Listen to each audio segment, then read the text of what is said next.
In fact Rajanna ಅವರು ಹಾಗೆ ಅವರ ಪುತ್ರನ ಮೇಲೆ ಈ ಹನಿ ಟ್ರ್ಯಾಪ್ ಜಾಲವನ್ನ ರಚನೆ ಮಾಡುವ ಪ್ರಯತ್ನ ಹೇಗಾಯಿತು ಅನ್ನೋದಕ್ಕೆ ಸಂಬಂಧಪಟ್ಟಂತೆ ಮತ್ತೊಂದಷ್ಟು ಮಾಹಿತಿಗಳು ಇವತ್ತು ಹೊರಗೆ ಬಂದಿದೆ. ಸಚಿವ ಕೆಎನ್ ರಾಜಣ್ಣ ಹಾಗೆ ಅವರ ಪುತ್ರ ರಾಜೇಂದ್ರ ಎಂಎಲ್ಸಿ ಅವರನ್ನ ಹಣಿಲಿಕ್ಕೆ ಅಂತಲೇ ರಾಜಕೀಯ ಓಟದಲ್ಲಿ ಬ್ರೇಕ್ ಹಾಕುವ ಸಲುವಾಗಿಯೇ ಇಂಥದ್ದೊಂದು ಮಸಲತ್ತನ್ನ ಮಾಡಲಾಗ್ತಾ ಇತ್ತು ಅನ್ನೋದು ಚರ್ಚೆಯ ವಿಚಾರ. ಒಬ್ಬರಲ್ಲ ಇಬ್ಬರಲ್ಲ ಬರೋಬ್ಬರಿ 5 ತಂಡದಿಂದ ಅಪ್ಪ ಮಗನನ್ನ ಟ್ರ್ಯಾಪ್ ಮಾಡೋ ಪ್ರಯತ್ನ ಮಾಡಲಾಗಿತ್ತಂತೆ. 2 ಯುವಕರು ಹಾಗೆ 3 ಯುವತಿಯರ ತಂಡ ರಾಜಣ್ಣ ಹಾಗೆ ಅವರ ಪುತ್ರ ರಾಜೇಂದ್ರ ಅವರ ವಿರುದ್ಧವಾಗಿ ಇಂಥದ್ದೊಂದು ಮಸಲತ್ತಿನ ಹಿಂದೆ ಇದ್ದವರು ಅನ್ನೋ ಮಾಹಿತಿ ಹೊರಗೆ ಬಂದಿದೆ. ಈ ಪ್ಲಾನ್ ಒಂದೆರಡಲ್ಲ, ಬರೋಬ್ಬರಿ 6 ತಿಂಗಳಿನಿಂದಲೂ ಕೂಡ ಸತತ ಪ್ರಯತ್ನ ಮಾಡಿ ಇಬ್ಬರನ್ನು ಕೆಡ್ಡಕ್ಕೆ ಕೆಡುವ ಪ್ರಯತ್ನ ಮಾಡಿ ಫ್ಲಾಪ್ ಆಗಿದೆ ಅನ್ನೋದು ಕೂಡ ಇದೀಗ ಸಿಕ್ಕಿರೋ ಮಾಹಿತಿ. ಇಡೀ ರಾಜ್ಯಕ್ಕೆ ಚಿರಪರಿಚಿತವಾಗಿದೆ ಆ ಹನಿ ಗ್ಯಾಂಗ್, ಹಾಗೆ ಇದರಲ್ಲಿರ್ತಕ್ಕಂಥ ಲೇಡಿ. ಇನ್ಫ್ಯಾಕ್ಟ್ ಪ್ರಜ್ವಲ್ ರೇವಣ್ಣ ಅವರ ಪ್ರಕರಣ ಅದಾದ 1 ತಿಂಗಳ ಬಳಿಕ ರಾಜಣ್ಣ ಅವರಿಗೆ ಸ್ಕೆಚ್ ಹಾಕಲಾಗಿತ್ತಂತೆ. ರಾಜಣ್ಣ ಅವರನ್ನ ಫಾಲೋ ಮಾಡಿ ಹೇಗಾದ್ರೂ ಸರಿ ಈ ಕೆಡ್ಡಕ್ಕೆ ಕೆಡವಲೇಬೇಕು ಅಂತ ಹೇಳಿ ಸತತವಾಗಿ ಪ್ರಯತ್ನ ಮಾಡ್ತಾ ಇತ್ತು ಈ ಟೀಮ್. ಆ ನಾಯಕ, ಯಾರೆಲ್ಲರೂ ಈ ಹನಿ ಟ್ರ್ಯಾಪ್ ನ ವಿಚಾರವಾಗಿ ಮಾತನಾಡ್ತಿದ್ದಾರೆ, ಎಲ್ಲರೂ ಮಾತನಾಡ್ತಿರೋದು ಆ ನಾಯಕ ಯಾರು? ಬಹಿರಂಗವಾಗಿ ಹೆಸರನ್ನ ಕೆಲವರು ಹೇಳ್ತಿದ್ದಾರೆ, ಬಟ್ ಅದಕ್ಕೆ ಪುರಾವೆಗಳು ಬೇಕು. ಹೀಗಾಗಿ ಮಹಾನಾಯಕ ಆ ನಾಯಕ ಇದನ್ನ ಮಾಡಿಸ್ತಿರೋರೊಬ್ರೆ, ಸಿಡಿ ಫ್ಯಾಕ್ಟರಿ ಇದೆ, ಮುಖ್ಯಮಂತ್ರಿ ಕುರ್ಚಿ ಮೇಲೆ ಆಸೆಗಳನ್ನ ಇಟ್ಕೊಂಡಿರುವವರು, ಇತ್ಯಾದಿ ಅಂತ ಹೇಳ್ತಾ ಪರೋಕ್ಷವಾಗಿ ಡಿಕೆ ಶಿವಕುಮಾರ್ ಅವರ ಕಡೆಗೆ ಸೂಚನೆಯನ್ನ ನೀಡ್ತಾ ಆ ನಾಯಕನ ಶಿಷ್ಯನೇ ಈ ಹನಿ ಗ್ಯಾಂಗ್ ಅನ್ನ ಮಾನಿಟರ್ ಮಾಡ್ತಾ ಇದ್ದ ಅಂತ ಆರೋಪ ಮಾಡೋ ಹಂತಕ್ಕೆ ಬಂದು ನಿಂತಿದೆ. 6 ತಿಂಗಳು ಮಧುಗಿರಿಯಲ್ಲಿ ಲಾಡ್ಜ್ ನಲ್ಲಿ ಇಟ್ಕೊಂಡು ಈ ಆಪರೇಷನ್ ಪ್ಲಾನಿಂಗ್ ಗಳನ್ನ ಮಾಡ್ತಿದ್ರಂತೆ. ಹೇಗೆ ಇವರನ್ನ ಅಪ್ರೋಚ್ ಮಾಡೋದು, ಯಾವಾಗ ಮಾತನಾಡಿಸೋದು, ಹೇಗ್ ಮಾತನಾಡಿಸೋದು, ಯಾವ ನೆಪ ಇಟ್ಕೊಂಡು ಹೋಗಿ ರಾಜಣ್ಣ ಅವರನ್ನ ಅಥವಾ ಅವರ ಪುತ್ರನನ್ನ ಮೀಟ್ ಆಗೋದು, ಹೀಗೆ ಪ್ರತಿಯೊಂದು ಹಂತದ ಪ್ಲಾನಿಂಗ್ ನನ್ನ ಮಧುಗಿರಿಯಲ್ಲೇ ಇಟ್ಕೊಂಡು ಅಲ್ಲಿನ ಒಂದು ಲಾಡ್ಜ್ ನಲ್ಲೇ ವಾಸ್ತವ್ಯ ಹೂಡಿ ಪ್ಲಾನಿಂಗ್ ಮಾಡಿತ್ತು ಈ ಗ್ಯಾಂಗ್. ರಾಜಣ್ಣ ಅವರ ಟೂರ್ ಪ್ಲಾನ್ ಏನು, ಎಲ್ಲಿಗೆ ಹೋಗ್ತಾರೆ, ಎಷ್ಟೊತ್ತಿಗೆ ಹೋಗ್ತಾರೆ, ಯಾರನ್ನ ಭೇಟಿ ಆಗ್ತಾರೆ, ಯಾವ ಗ್ಯಾಪ್ ನಲ್ಲಿ ಇವರನ್ನ ಭೇಟಿ ಆಗೋ ಅವಕಾಶ ಇದೆ, ಇದೆಲ್ಲದರ ಇಂಚಿಂಚು ಮಾಹಿತಿ ಕೂಡ ಈ ಗ್ಯಾಂಗ್ ನ ಬಳಿಯಲ್ಲಿತ್ತು. ರಾಜಣ್ಣ ಅವರ ಹತ್ರ ಬ್ಯಾಂಕ್ ಲೋನ್ ವಿಚಾರಕ್ಕೆ ಆ ಲೇಡಿ ಹೋಗಿ ಮೀಟ್ ಮಾಡೋ ಪ್ರಯತ್ನ ಮಾಡಿದ್ದಾರೆ. ಬೆಂಗಳೂರಿನ 5 ಸ್ಟಾರ್ ಹೋಟೆಲ್ನಲ್ಲಿ 2 ಬಾರಿ ಭೇಟಿ ಆಗಿರಬಹುದು ಅನ್ನೋ ಸೂಚನೆ ಕೂಡ ಇದೆ. ಇನ್ನು ಮುಖ್ಯಮಂತ್ರಿ ಸಿದ್ದರಾಮಯ್ಯನವರ ಬೆಂಬಲಿಗರನ್ನೇ ಟಾರ್ಗೆಟ್ ಮಾಡಿತ್ತು ಈ ಗ್ಯಾಂಗ್. ಇತ್ತೀಚಿನ ಈ ಕುರ್ಚಿ ಕದನದಲ್ಲಿ ಸಿದ್ದರಾಮಯ್ಯನವರ ಪರವಾಗಿ ಗಟ್ಟಿ ಧ್ವನಿಯಲ್ಲಿ ಮಾತನಾಡ್ತಿದ್ದವರು ರಾಜಣ್ಣ ಅವರು. ಡಿಕೆ ಶಿವಕುಮಾರ್ ಅವರ ವಿರುದ್ಧವಾಗಿಯೂ ಗಟ್ಟಿ ಧ್ವನಿಯಲ್ಲಿ ಮಾತನಾಡ್ತಾ ಇದ್ದಿದ್ದು ಇದೇ ರಾಜಣ್ಣ ಅವರು. ಹೀಗಾಗಿ ರಾಜಣ್ಣ ಅವರೇ ಮೊದಲ ಟಾರ್ಗೆಟ್ ಆದ್ರ ಅನ್ನೋ ಅನುಮಾನ ಕೂಡ ಇದೆ. ಸಚಿವ ಬೈರತಿ ಸುರೇಶ್ ಅವರಿಗೂ ಕೂಡ ಟ್ರ್ಯಾಪ್ ಮಾಡೋ ಯತ್ನ ಈ ಗ್ಯಾಂಗ್ ನಡೆಸಿದ್ಯಾ ಅನ್ನೋ ಅನುಮಾನ ಇದೆ. 48 ಮಂದಿಯಲ್ಲಿ ಇವರು ಕೂಡ ಇದ್ರಾ ಗೊತ್ತಿಲ್ಲ. ಪುರಾವೆಗಳು ಇದೆ, ದಾಖಲೆಗಳಿದೆ, ಅದೆಲ್ಲದರ ಸಮೇತ ದೂರು ಕೊಡ್ತೇನೆ ಅಂತ ಹೇಳಿ ರಾಜೇಂದ್ರ ಅವರು ರಿಪಬ್ಲಿಕ್ ಕನ್ನಡಕ್ಕೆ ಕೊಟ್ಟ ಎಕ್ಸ್ಕ್ಲೂಸಿವ್ ಸಂದರ್ಶನದಲ್ಲಿ ಹೇಳಿದ್ದಾರೆ. ಗುರುವಾರ ದೂರನ್ನ ಕೊಡ್ತೇನೆ ಅನ್ನೋದು ರಾಜೇಂದ್ರ ಅವರ ಮಾತು. ಹನಿ ಟ್ರ್ಯಾಪ್ ಮಾಡಿದವರನ್ನ ಸಚಿವರ ಆಪ್ತರು ಹಿಡಿದಿದ್ದಾರೆ, ಗೊತ್ತಾಗಿದೆ, ಹಿಂಟ್ ಸಿಕ್ಕಿದೆ, ಹೀಗೊಂದು ಪ್ರಯತ್ನ ಆಗ್ತಾ ಇದೆ ಅಂತ ಹೇಳಿ. ಹನಿ ಟ್ರ್ಯಾಪ್ ಮಾಡಲಿಕ್ಕೆ ಪ್ರಯತ್ನ ಮಾಡ್ತಿದ್ದವರು ಯಾರು ಅಂತ ಹೇಳಿ ಮಾಹಿತಿಯನ್ನ ಕಲೆ ಹಾಕಿದ್ದಾರೆ. ಈ ಮಾಹಿತಿಯನ್ನೇ ಮುಖ್ಯಮಂತ್ರಿ ಸಿದ್ದರಾಮಯ್ಯನವರಿಗೂ ಕೂಡ ಕೆಎನ್ ರಾಜಣ್ಣ ಅವರು ಅವರ ಪುತ್ರ ನೀಡಿದ್ದಾರೆ ಅನ್ನೋ ಮಾಹಿತಿ ಇದೆ. ಇದೆಲ್ಲ ಆಗಿದ್ದು ಕೆಎನ್ ರಾಜಣ್ಣ ಅವರು ಅವತ್ತು ಕಲಾಪದ ಅವಧಿಯಲ್ಲಿ ಬಹಿರಂಗವಾಗಿ ಹೇಳೋದಕ್ಕಿಂತ ಮುಂಚೆನೆ ಎಲ್ಲಾ ಮಾಹಿತಿಯನ್ನ ಸಂಗ್ರಹ ಮಾಡಿ ಮುಖ್ಯಮಂತ್ರಿಗಳ ಮುಂದೆ ಹೋಗಿಟ್ಟಿದ್ದಾರೆ. ಅಧಿವೇಶನ ನಡೀತಿದ್ದ ಸಂದರ್ಭದಲ್ಲೇನೆ ಈಗ ನೋಡಿ, ಹೀಗೊಂದು ಟೀಮ್ ಇದೆ, ನಮ್ಮೆಲ್ಲರನ್ನ ಟ್ರ್ಯಾಪ್ ಮಾಡೋ ಪ್ರಯತ್ನ ಆಗ್ತಾ ಇದೆ, ಇದಕ್ಕೆ ಈ ಪ್ರೂಫ್ಗಳಿದೆ ನಮ್ಮ ಹತ್ರ ಅಂತ. ಇದನ್ನೆಲ್ಲ ಗಮನಿಸಿದ ಮುಖ್ಯಮಂತ್ರಿಗಳೇ ಸಲಹೆ ಕೊಟ್ರಂತೆ, ದೂರು ನೀಡಿ ಅಂತ ಹೇಳಿ. ಹೀಗಾಗಿ ಸಿದ್ದರಾಮಯ್ಯನವರ ಸಲಹೆಯ ಮೇರೆಗೆ ಇದೀಗ ದೂರು ಕೊಡ್ಲಿಕ್ಕೆ ಸಿದ್ದರಾಗಿದ್ದಾರೆ ರಾಜಣ್ಣ ಹಾಗೆ ರಾಜಣ್ಣ ಅವರ ಪುತ್ರ. ಇನ್ಫ್ಯಾಕ್ಟ್ ಈ ಹನಿ ಟ್ರ್ಯಾಪ್ ಪ್ರಕರಣ ರಾಜಕೀಯದಲ್ಲಿ ಹೊಸತೇನಲ್ಲ, ರಾಷ್ಟ್ರೀಯ ಮಟ್ಟದಲ್ಲೂ ಕೂಡ ಅನೇಕ ಬಾರಿ ಇಂಥ ಪ್ರಕರಣಗಳು ನಡೆದಿರೋ ಬಗ್ಗೆ ಚರ್ಚೆ ಆಗ್ತಲೇ ಇರುತ್ತೆ.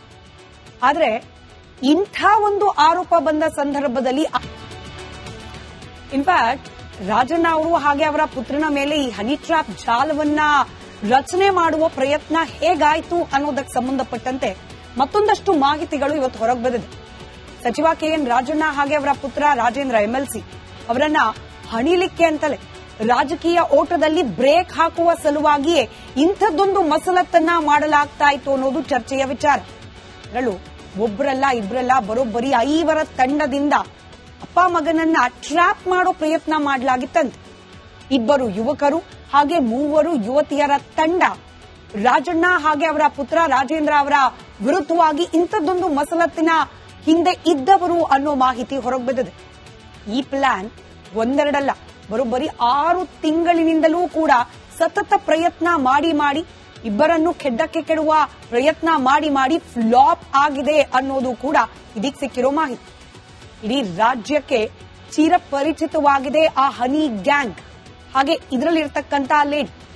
ಇನ್ಫ್ಯಾಕ್ಟ್ ಪ್ರಜ್ವಲ್ ರೇವಣ್ಣ ಅವರ ಪ್ರಕರಣ ಅದಾದ 1 ತಿಂಗಳ ಬಳಿಕ ರಾಜಣ್ಣ ಅವರಿಗೆ ಸ್ಕೆಚ್ ಹಾಕಲಾಗಿತ್ತಂತೆ. ರಾಜಣ್ಣ ಅವರನ್ನ ಫಾಲೋ ಮಾಡಿ ಹೇಗಾದ್ರೂ ಸರಿ ಈ ಕೆಡ್ಡಕ್ಕೆ ಕೆಡವಲೇಬೇಕು ಅಂತ ಹೇಳಿ ಸತತವಾಗಿ ಪ್ರಯತ್ನ ಮಾಡ್ತಾ ಇತ್ತು ಈ ಟೀಮ್. ಆ ನಾಯಕ, ಯಾರೆಲ್ಲರೂ ಈ ಹನಿ ಟ್ರ್ಯಾಪ್ ನ ವಿಚಾರವಾಗಿ ಮಾತನಾಡ್ತಿದ್ದಾರೆ, ಎಲ್ಲರೂ ಮಾತನಾಡ್ತಿರೋದು ಆ ನಾಯಕ ಯಾರು? ಬಹಿರಂಗವಾಗಿ ಹೆಸರನ್ನ ಕೆಲವರು ಹೇಳ್ತಿದ್ದಾರೆ, ಬಟ್ ಅದಕ್ಕೆ ಪುರಾವೆಗಳು ಬೇಕು. ಹೀಗಾಗಿ ಮಹಾನಾಯಕ ಆ ನಾಯಕ ಇದನ್ನ ಮಾಡಿಸ್ತಿರೋರು ಒಬ್ಬರೇ, ಸಿಡಿ ಫ್ಯಾಕ್ಟರಿ ಇದೆ, ಮುಖ್ಯಮಂತ್ರಿ ಕುರ್ಚಿ ಮೇಲೆ ಆಸೆಗಳನ್ನ ಇಟ್ಕೊಂಡಿರುವವರು ಇತ್ಯಾದಿ ಅಂತ ಹೇಳ್ತಾ ಪರೋಕ್ಷವಾಗಿ ಡಿಕೆ ಶಿವಕುಮಾರ್ ಅವರ ಕಡೆಗೆ ಸೂಚನೆಯನ್ನ ನೀಡ್ತಾ ಆ ನಾಯಕನ ಶಿಷ್ಯನೇ ಈ ಹನಿ ಗ್ಯಾಂಗ್ ಅನ್ನ ಮಾನಿಟರ್ ಮಾಡ್ತಾ ಇದ್ದ ಅಂತ ಆರೋಪ ಮಾಡೋ ಹಂತಕ್ಕೆ ಬಂದು ನಿಂತಿದೆ.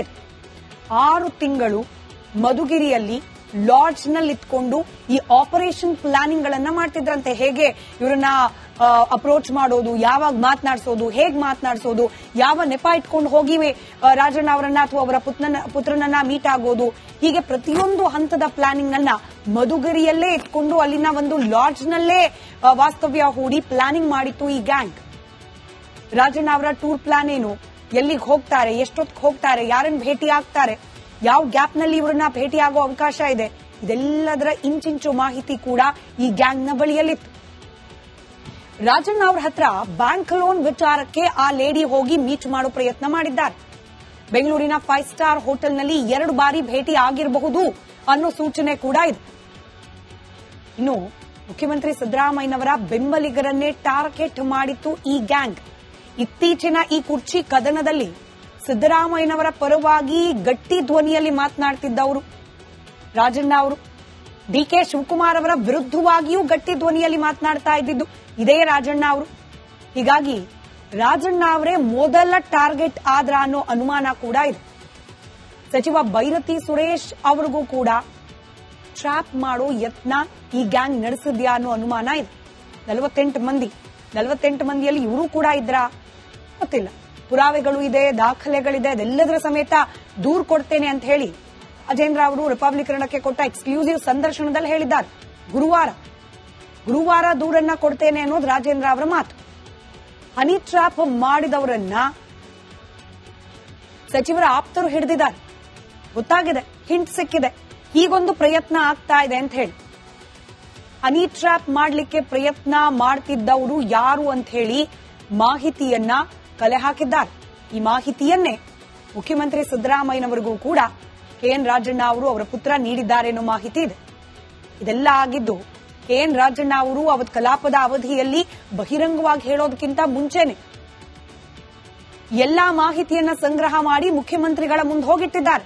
ಅಧಿವೇಶನ ನಡೀತಿದ್ದ ಸಂದರ್ಭದಲ್ಲೇನೆ ಹೀಗ್ ನೋಡಿ, ಹೀಗೊಂದು ಟೀಮ್ ಇದೆ, ನಮ್ಮೆಲ್ಲರನ್ನ ಟ್ರ್ಯಾಪ್ ಮಾಡೋ ಪ್ರಯತ್ನ ಆಗ್ತಾ ಇದೆ, ಇದಕ್ಕೆ ಈ ಪ್ರೂಫ್ಗಳಿದೆ ನಮ್ಮ ಹತ್ರ ಅಂತ.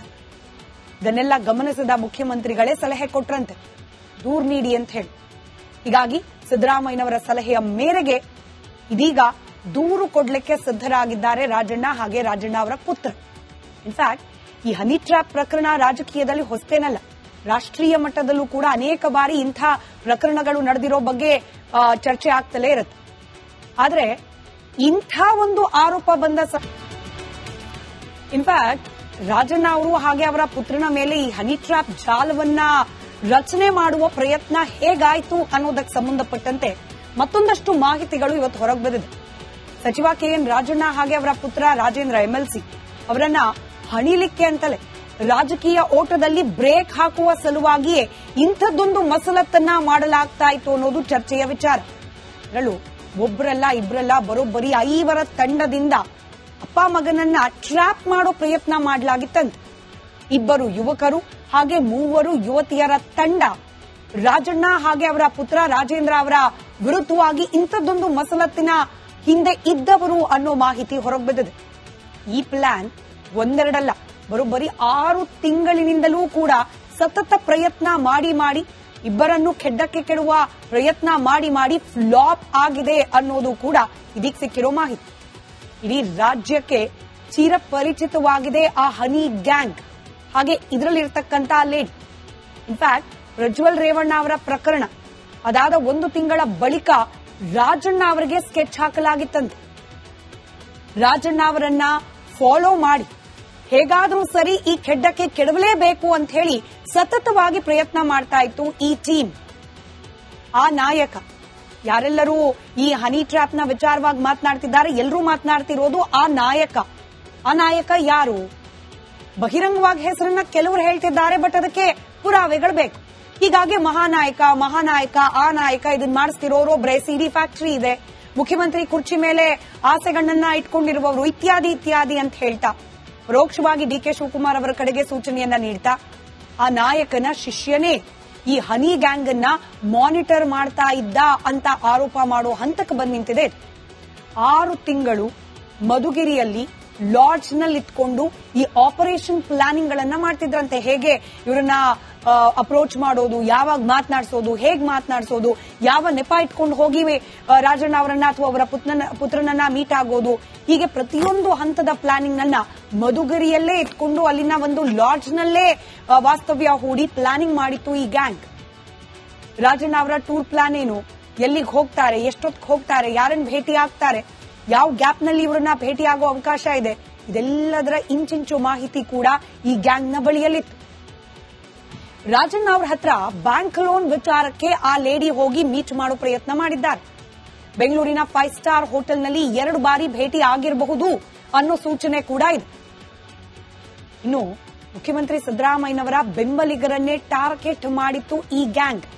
ಇತ್ತೀಚಿನ ಈ ಕುರ್ಚಿ ಕದನದಲ್ಲಿ ಸಿದ್ದರಾಮಯ್ಯನವರ ಪರವಾಗಿ ಗಟ್ಟಿ ಧ್ವನಿಯಲ್ಲಿ ಮಾತನಾಡ್ತಿದ್ದವರು ರಾಜಣ್ಣ ಅವರು. ಡಿಕೆ ಶಿವಕುಮಾರ್ ಅವರ ವಿರುದ್ಧವಾಗಿಯೂ ಗಟ್ಟಿ ಧ್ವನಿಯಲ್ಲಿ ಮಾತನಾಡ್ತಾ ಇದ್ದಿದ್ದು ಇದೇ ರಾಜಣ್ಣ ಅವರು.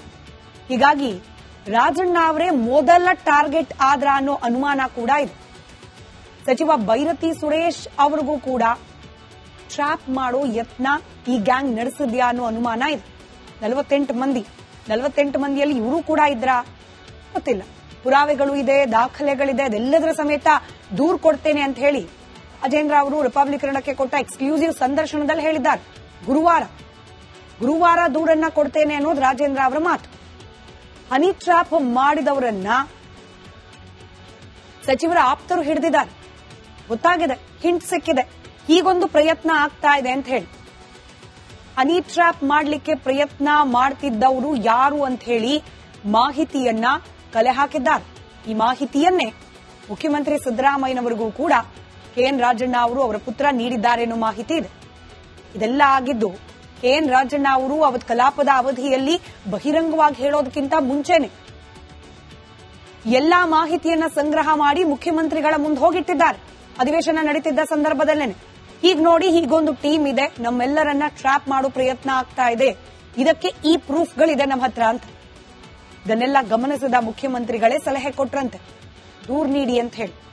ಹೀಗಾಗಿ ಸಿದ್ದರಾಮಯ್ಯನವರ ಸಲಹೆಯ ಮೇರೆಗೆ ಇದೀಗ ದೂರು ಕೊಡ್ಲಿಕ್ಕೆ ಸಿದ್ದರಾಗಿದ್ದಾರೆ ರಾಜಣ್ಣ ಹಾಗೆ ರಾಜಣ್ಣ ಅವರ ಪುತ್ರ.